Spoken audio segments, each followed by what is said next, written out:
Nous ferons une incursion à la casse d'Abobo, ce site qui constitue une pomme de discorde entre ferrailleurs et riverains. Les dossiers de la 2, ce sera dans quelques minutes. Aux États-Unis, des milliers de manifestants sont descendus dans les rues pour défendre le droit à l'avortement. Bonsoir, vous suivez le 19h sur RTI 2. Une note de tristesse pour démarrer ce journal. Le doyen de la musique Akie, Anouma Brou Félix, n'est plus. Il est décédé hier à l'âge de 86 ans. Virtuose de la guitare, danseur exceptionnel au pas de danse atypique, Anouma Brou Félix a marqué de son empreinte la culture ivoirienne, comme nous l'explique Clément Boko, qui revient par la même occasion sur son parcours.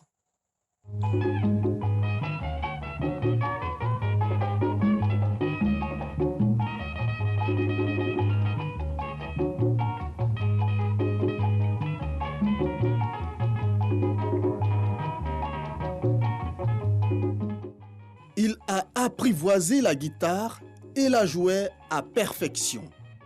Assis comme couché, parfois même avec les dents. Anouma Brou Félix faisait vibrer le public avec sa guitare et les sonorités envoûtantes qu'il produisait. Le précurseur de la musique Akie s'est éteint ce samedi à l'âge de 86 ans. Orphelin dès l'âge de 11 ans, Anouma Brou Félix a appris très tôt à voler de ses propres ailes. Il commence sa vie professionnelle comme couturier avant d'être attiré par la musique.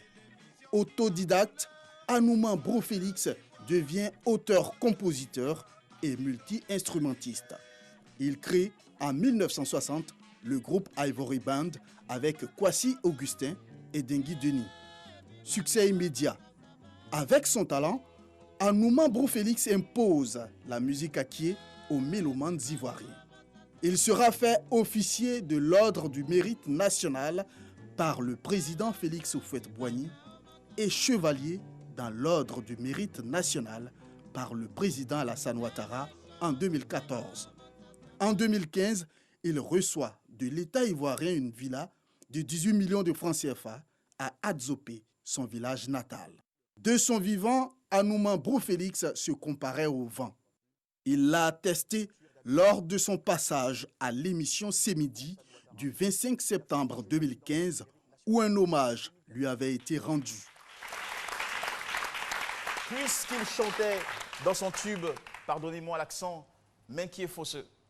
Mais qui est fausseux. Mais qui est fausseux. Je suis devenu le vent. Je suis devenu le vent. Je ne suis pas encore mort, mais je suis devenu comme le vent. Alors, pour l'honorer, faisons souffler ici un vent d'applaudissements à l'endroit de l'icône Anouma Brou Félix.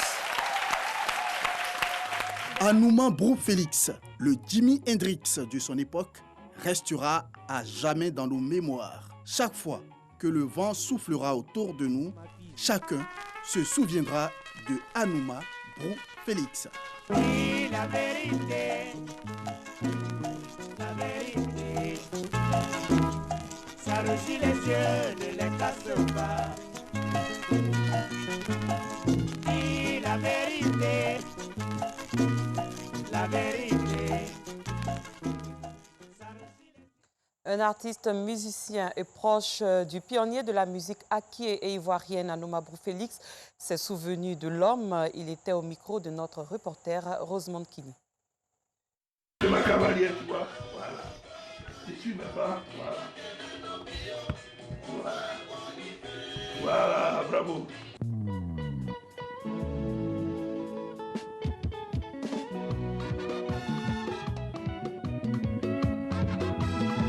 Anouma Brou Félix est un monsieur, vous le voyez bien, une belle morphologie. Il a près de 1,90 m par là, il est parti en France. En revenant, il vient avec une danse qu'on appelle le wami. Avec des pas vraiment. Cette danse est tellement atypique que c'est lui seul qui avait le secret. Le bon moment, c'est à Yopougon, Sidessi, où est née la dernière Anouma, l'âme, l'eau, la terre. L'eau terre, parce que c'est là-bas qu'on mangeait nos viandes à l'époque. Et un jour comme ça, une anecdote, Anouma Brou Félix dit vraiment, ce monsieur-là, où vous l'avez trouvé, mais il est trop fort. Un jour, il va nous faire traverser la mer sans bateau. Oui, créateur de l'expression. Lui, il a créé, dit la vérité. Ça rougit les yeux, mais ne les casse pas. Ça, c'est lui. Depuis 1965. Dis la vérité. Ça rougit les yeux, ça ne les casse pas. Ça rougit les yeux, ne les casse pas. Dis la vérité. La vérité. Une autre triste nouvelle, l'ex-homme d'affaires, ministre, acteur, patron de presse et dirigeant de club français Bernard Tapie est également décédé ce dimanche à 78 ans d'un cancer d'estomac dont il souffrait depuis 2017. C'est donc la fin d'un long combat contre la maladie que l'homme d'affaires aux 1000 facettes a mené pendant 4 longues années.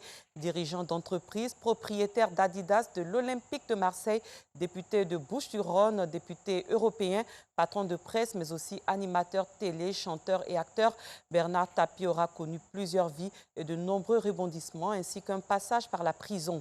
Impliqué dans plusieurs scandales judiciaires, il a été condamné pour corruption, subornation de témoins et fraude fiscale et aura ainsi passé 165 jours derrière les barreaux. Un mot de culture, la 6e édition d'Abobo Show a refermé ses portes hier dans la dite commune. 4 groupes étaient aux prises pour remporter la finale. C'est finalement le groupe Bataillon Blindé d'Abobo qui est sorti vainqueur de cette compétition. Rappelons que lors de cette édition d'Abobo Show, un hommage a été rendu à l'ex-premier ministre Ahmed Bakayoko, également ex-maire de la commune d'Abobo. Nous y reviendrons dans nos prochaines éditions.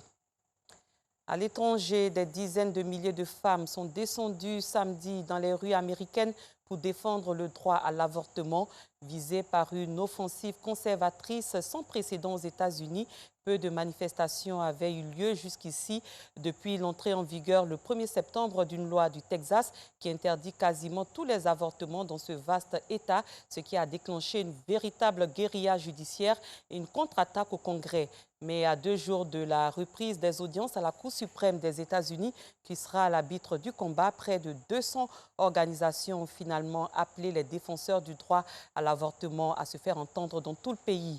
L'événement phare s'est tenu à Washington où près de 10 000 personnes se sont rassemblées.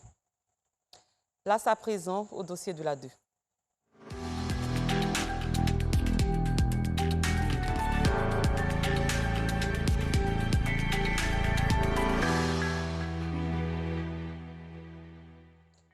La casse d'Abobo, l'une des 5 casses du district d'Abidjan, est un lieu où se vendent toutes sortes de pièces détachées de véhicules. Il est devenu au fil des ans le gagne-pain de nombre de personnes, dont notamment des ferrailleurs. Et ces derniers cohabitent difficilement avec les riverains. Pourquoi une telle discorde? Que se passe-t-il réellement? Quelles sont les solutions envisagées? Le dossier de la 2 s'est proposé ce soir par Joël Gossi. Coups de marteau, taches de graisse mécanique, huile usagée de moteur, bruit assourdissant, carcasse de voiture. C'est au milieu de ce décor que travaillent ces ferrailleurs de la caisse d'Amador Bonko de la commune d'Abobo. Un tintamarre et un désordre qui trouble la quiétude des riverains.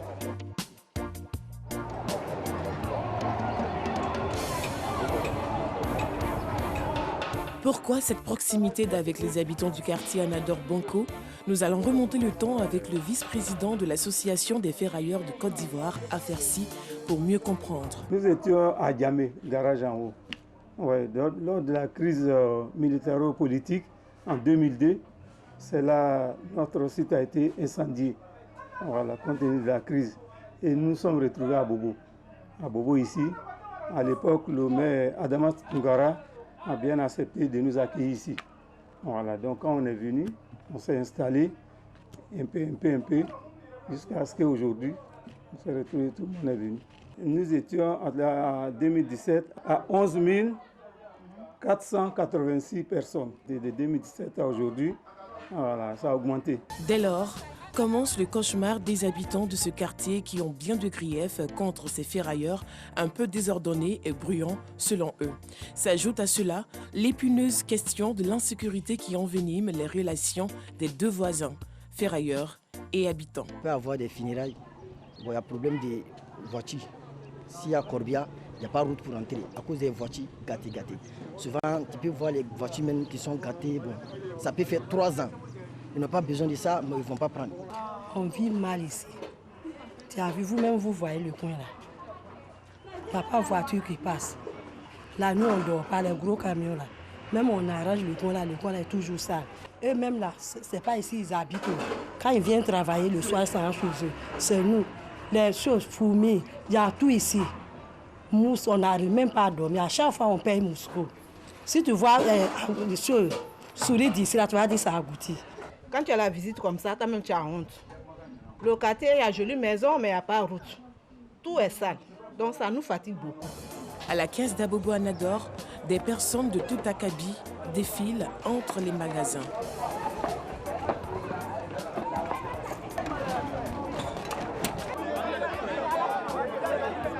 Téné, il ne se passe pas de jour sans que n'éclate une bagarre au marché Mandélogo. Une situation qui émane d'un mauvais partage des fruits de la vente d'une pièce selon certains ferrailleurs. Nous tentons d'en savoir un peu plus, mais les concernés nous évitent. Caracas, c'est un coin des jeunes. Quand il y a des jeunes, souvent il y a des bagarres. Mais quand on fait les bagarres aussi, après, on vient en calme. Et puis, on s'entend et on avance. Ce site de 40 hectares semble ne pas suffire aux ferrailleurs qui louent des chambres dans cet immeuble. Chambres, toilettes et cuisines sont transformées en magasins de stockage. Les occupants payent entre 20 000 et 100 000 francs CFA le loyer. Selon Oumar Farouk, lui aussi ferrailleur, membre de l'affaire-ci, certains propriétaires préfèrent louer leur maison aux ferrailleurs.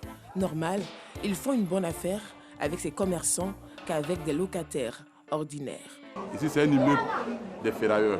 Immeuble de ferrailleurs, ça dit que seulement c'est les ferrailleurs seulement qui ont leurs magasins ici. Il n'y a même pas d'habitation ici.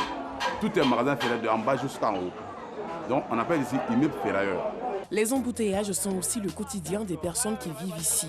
Un désordre de plus et une autre équation à résoudre pour les ferrailleurs et les usagers de la route. À 19 h, la caisse est vidée de ses ferrailleurs.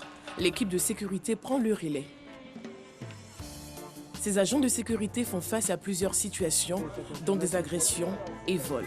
Les petits varavants, on a eu toujours problème avec eux. Voilà. Il y a le moment où ils viennent casser les magasins. Il y a le moment même ils agressent nos éléments. Bon, tout qui fait que vraiment on a eu beaucoup de difficultés pour ça. Quand on les attrape, on tourne avec eux pour que les magasiniers sachent qu'on a fait un travail extraordinaire. Là, en fonction de ça, on appelle le magasinier. Si lui il vient, on se met ensemble pour les emmener au 21e. Pour les varavants qu'on a travaillé, ça vaut plus de 50. Et les magasiniers même, c'est eux-mêmes, entre eux-mêmes, ils se volent. Quand ils se volent entre eux, maintenant, le matin, ils viennent nous exposer qu'ils ont volé notre truc. Maintenant, quand on vient, on fait les enquêtes, souvent même eux, on les attaque. Certains riverains disent être rassurés depuis l'arrivée de l'équipe de sécurité. Depuis que la sécurité est venue là, non, on est tranquille, sans problème. Avant, la situation sécuritaire était très dégradée. Mais depuis l'arrivée de la sécurité, la situation s'est nettement améliorée. Je suis content. Si ces riverains disent être en sécurité depuis l'arrivée de cette équipe de sécurité, ce n'est pas le cas de tous. Il y a un système de sécurité qui a été mis par la ferraille. Mais d'une échelle de 1 à 10, si on doit évaluer ce système-là, peut-être que c'est 1 sur 10. Voilà, c'est 1 sur 10. C'est un système qui est négligeable, qui est nul et sans effet. Ce système a été créé pour pouvoir sécuriser les marchandises des ferrailleurs. Ce système n'a été mis en aucun cas pour pouvoir sécuriser la population. Et donc, on ne peut pas parler de sécurité si nous-mêmes on cause l'insécurité. Les 3 incidents que je voulais évoquer, il y a un enfant qui s'est enfermé dans une voiture et personne ne savait, il jouait. Il allait s'enfermer dans une voiture gâtée, qu'ils ont laissé ça sur la route ici et l'enfant est décédé. Je vois des gens qui courent pour venir vers moi pour me demander, mais vraiment, il faut venir aider ma maman. Il y a un courant qui l'a attrapée, elle est dans l'eau. Les voitures gâtées, ils ont démonté pour déposer là. Donc l'eau ne peut plus passer. Du coup, l'eau est rentrée dans la maison des gens et ça s'est mélangé avec le courant. Donc la femme était obligée de prendre son enfant pour mettre en haut du table. Elle-même, elle est dans l'eau. Le courant l'a attrapée. Il y a les gaz de soudure là. Ça s'est explosé ici où il y a eu 3 morts sous le champ. Il y a 3 enfants qui sont restés sous le champ. Ces derniers semblent avoir été entendus par la Providence qui a incliné le cœur des autorités municipales en leur faveur. Le 6 septembre dernier, suite à une rencontre d'échange entre la maire de la commune d'Abobo, Candia Camara, et commerçants, ferrailleurs, transporteurs et artisans installés sur les sites de façon anarchique, le verdict est sans appel. Il faut que d'ici quelques jours, il n'y ait plus personne là. Ensemble, on va faire les travaux. On vous demande votre part de sacrifice. Mais avant la mise en œuvre de cette décision de la municipalité, ferrailleurs et riverains sont bien obligés de vivre encore un peu sous le même toit. Fin de ce journal, merci de votre fidélité. Excellente fin de soirée, à très bientôt.